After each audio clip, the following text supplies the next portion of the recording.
This is a part that a lot of people don't understand, and this is a part that you must understand if you're going to treat personal injury patients, okay? That's a medical lien, okay? If you understand this part, you'll be very, very comfortable handling personal injury patients.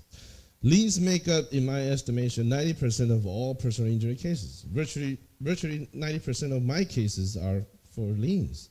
These people don't have health insurance that pay for acupuncture, okay?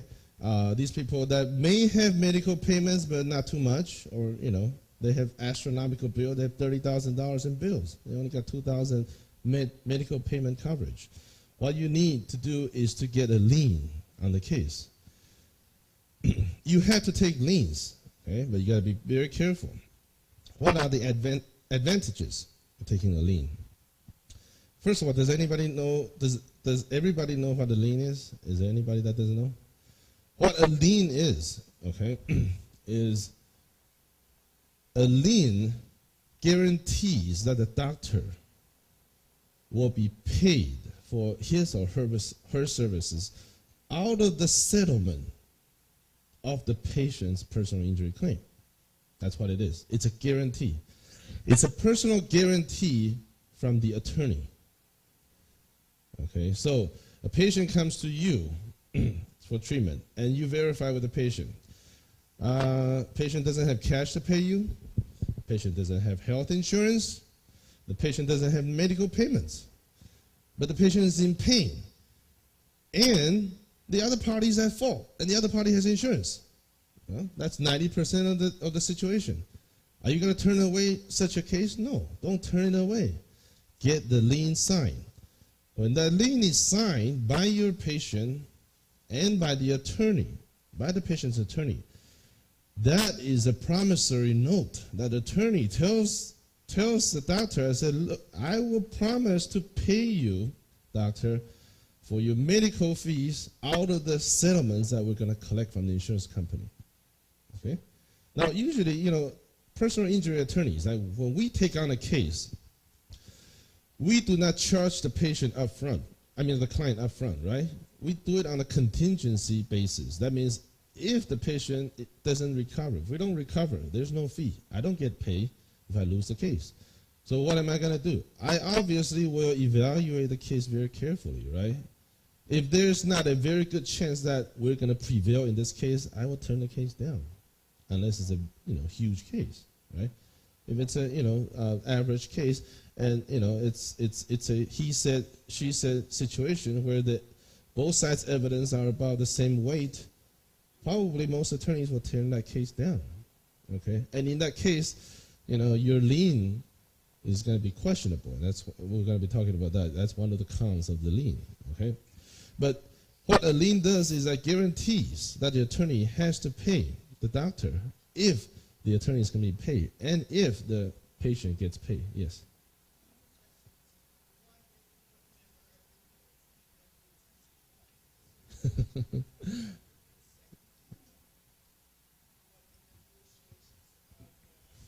Okay.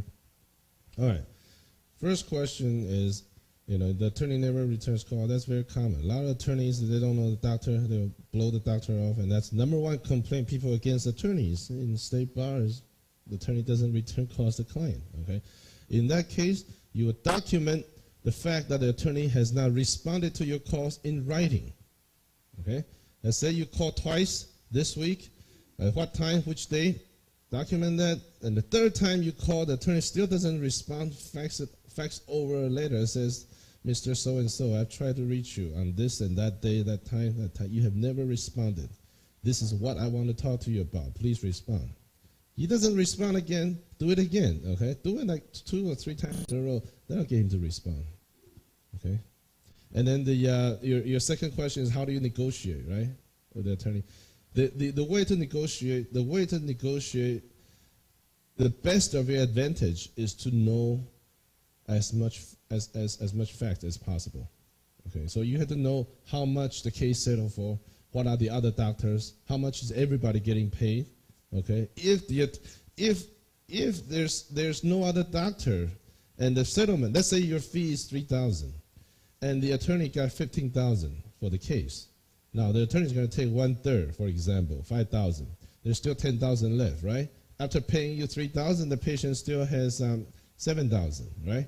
In that case, it's fair to pay you full, isn't it? I mean, everybody got paid, right? So in that case, what? If you know all this information, you are negotiating. You shouldn't be negotiating for a reduction. You're negotiating for a prompt payment of your full fee. Otherwise, I will tack on the interest. Yeah. Uh-huh. Yes. Mm-hmm. You ask the attorney and said, look, if you want me to reduce my fees, disclose to me what your proposed disbursement is going to be in writing. If they won't do it, if they won't disclose that to you, don't negotiate with them. Okay? There are a lot of bad attorneys out there that they'll prey on your lack of knowledge. But if you tell them, I said, look, I have a personal attorney. My attorney told me, unless you provide me with this information, I'm not going to negotiate with you. And your patient, your client is on hook for the full payment. Eventually he's going to have to give it to you. Yes. Over there.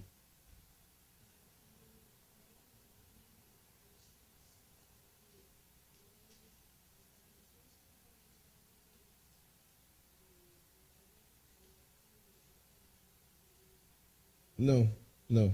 Unfortunately, that's never the case. Okay. That's a good question. That's probably I need to clarify a little bit. Okay.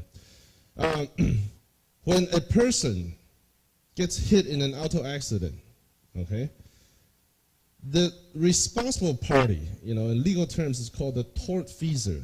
That party has the obligation to compensate the victim, okay, in terms of medical expenses, okay, that the victim should incur, in terms of general damages, which means all the pain and suffering, life inconveniences, as well as all lost wages, okay, future treatments, things like that, okay. Now, that legal obligation is between the two parties involved in the accident, okay.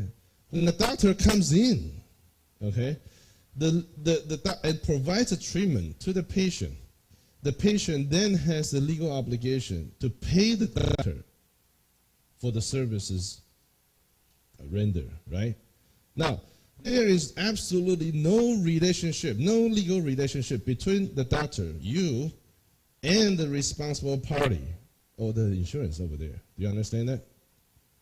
There's no connection there. They are not obligated to talk to you. They don't want to talk to you. They can shove the phone down. Okay, unfortunately, there's nothing you can do. They don't have to pay you, and they will never pay you directly. Okay, I mean maybe one out of 1,000 scenarios where I've seen. Okay, where the third-party insurance company pays the doctor directly, but usually that's not the case, unless the patient or the patient's lawyer expressly directs the insurance company to do that. Otherwise, they'll never risk that, because legally their obligation is to pay the victim, right? They don't want to pay you. They're not obligated to pay you. They're obligated to pay the victim. Before they pay the victim, they will obtain a signed release from the victim, saying that the accident victim saying that by accepting this $20,000, I hereby release you from all legal responsibility, right? All liability. I promise not to sue you. Right? That's what it is between the two parties. Okay, your job, I mean your relationship is only with your patient. That your patient owes you the money. Okay, the responsible parties, insurance company, they don't owe you any money. They don't have to pay you. Okay, does that answer your question? No?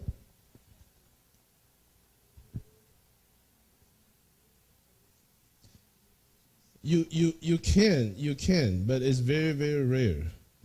It's very, very rare. I've seen it very, very rare. Yeah, I mean, if you do that, that's okay. If the patient agrees, that's okay. But a lot of times, patient is not going to agree, and the lawyer is not going to agree. Okay, but you could try. What? Yes, I do. Yeah. What you could do is that if I have my business cards back over there, as well as a little brochure. Okay, And if you would like a sample lien, you could drop me your business card, okay, or you could email it to me, and then I could send it to you, okay. Oh, that's your question. Okay, good. Yep, liens. Okay, disadvantages of a lien. Obviously, there's going to be delay in the payment until the end of the case. Okay, if you take on a lien, what that means is that you agree to wait until the case settles before you get paid, right? You know, like when Ali said, may wait 5 years, right? Usually, see, I tell you, in the olden days, when California, for example, the LA County, they didn't have the fast track rule, which means a case could sit for 5 years without going to trial. If your patient's attorney doesn't do anything and the insurance company doesn't do anything, the case just sits there after it's filed.